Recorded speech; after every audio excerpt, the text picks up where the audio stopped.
દર્શક મિત્રો, હમણાં જ વિશ્વ પર્યાવરણ દિન 5મી જૂન, જેની ઉજવણી ખૂબ ઉલ્લાસ સાથે, ખૂબ આનંદ સાથે જુદી જુદી જગ્યાએ ઠેર ઠેર એના કાર્યક્રમો કર્યા, એની સભાઓ કરી, રોડ ઉપર, રસ્તાઓ ઉપર અને બાગ બગીચાઓમાં વૃક્ષોનું વાવેતર કર્યું અને વિશ્વ પર્યાવરણ દિનની ઉજવણી કરી.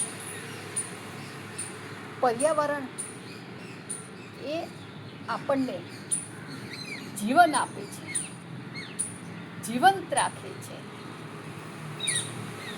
વૃક્ષો છે તો માનવ, પશુ, પંખી તમામનું જીવન છે.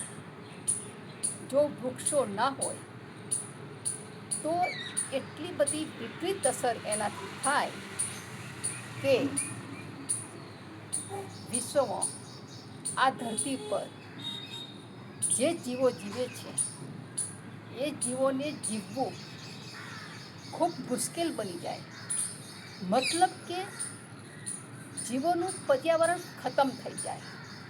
આપણે સૌ જાણીએ જ છીએ, અને છતાંય આપણે દિન પ્રતિદિન વૃક્ષોનું નિકંદન કાઢતા જ રહીએ છીએ.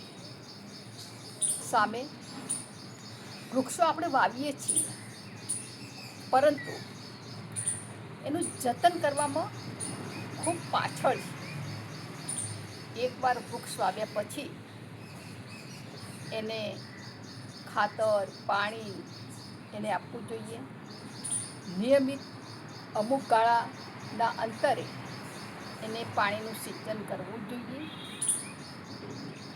આમ એની પૂરેપૂરી કાળજી, દેખરેખ રાખીએ તો જ એ ઉગાડેલો છોડ મોટો થાય છે.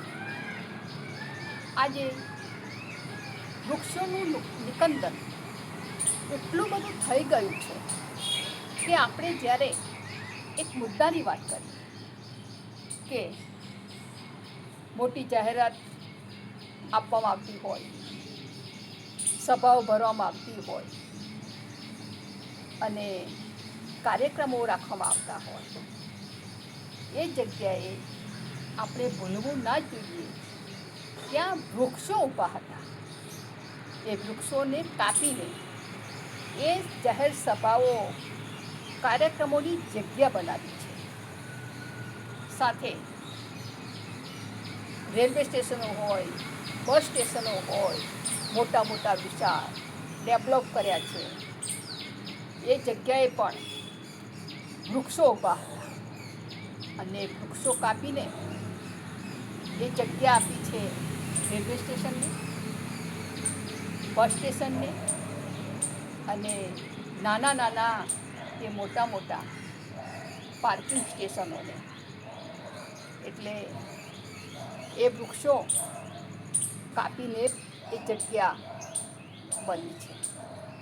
સાથે આપણે જોઈએ કે અત્યારે મોટી મોટી કંપનીઓ હોય, મોટી મોટી ફેક્ટરીઓ હોય, કારખાનાઓ હોય કે મોટા મોટા ઉદ્યોગો, નાના મોટા ઉદ્યોગો હોય, આ બધું જ જે જગ્યાએ અત્યારે વિકસ્યું છે, બન્યું છે અને બની રહ્યું છે, એ જગ્યાએ વૃક્ષો હતા અને વૃક્ષો કાપીને એ બનાવેલું છે.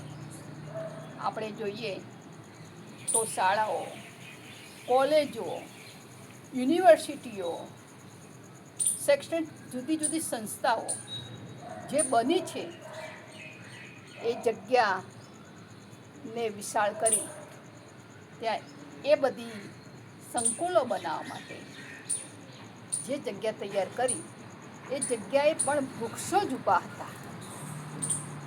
સાથે એ પણ કહીશ કે આજે વૃક્ષોનું નિકંદન દિન પ્રતિદિન વધતું રહ્યું છે.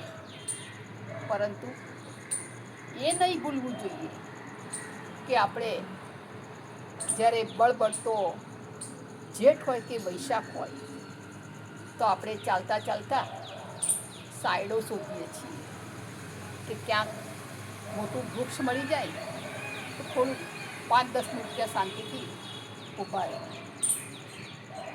સાથે આપણે એ પણ વિચારીએ છીએ કે જો વૃક્ષ હશે તો આપણને શીતળતા મળશે, સારો ઓક્સિજન મળશે, સ્વચ્છ હવા મળશે, સારું પર્યાવરણ મળશે અને જેના કારણે આપણું સ્વાસ્થ્ય મજબૂત બનશે, સુંદર બનશે, નિરોગી બનશે. આ બધું જ આપણે વિચારીએ છીએ.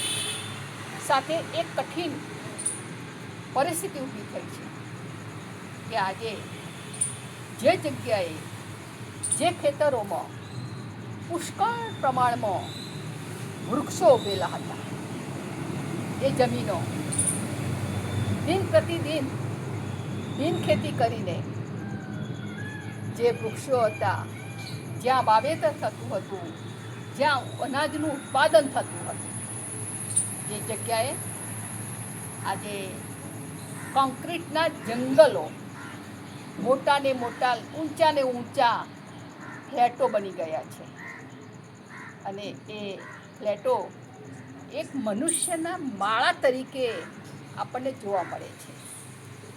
આમ કોઈ પણ પ્રકારે કંઈ પણ નવું કંઈક કરવું હોય, નવીનતા કંઈક ઉમેરવી હોય તો પહેલું આપણે વૃક્ષને હટાવવાનું કામ કરીએ છીએ.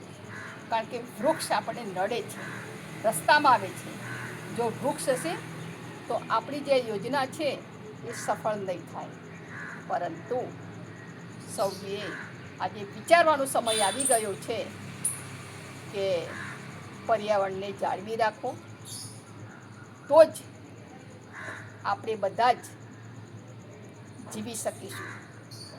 બાકી જો પર્યાવરણને જાળવીશું નહીં, વૃક્ષોને વાવીશું નહીં, એને કાળજી લઈશું નહીં, એને પાલવશું નહીં તો મનુષ્ય જીવન માટે આવનારો સમય ખૂબ જ ખતરારૂપ ઊભો થશે. એ આપણે સૌએ વિચારવાનો અને અમલ કરવાની જરૂર છે.